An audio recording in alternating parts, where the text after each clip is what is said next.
Let's see the analysis of Zydus Lifesciences Ltd. Let's learn about the company.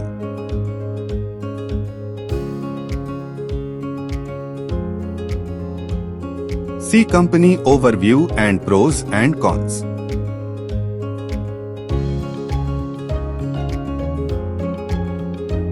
See its quarterly results.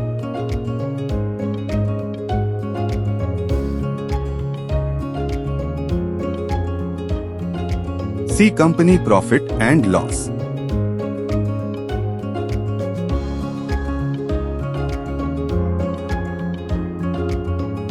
Compounded sales and profit growth. Stock price CAGR. Return on equity. See its balance sheet.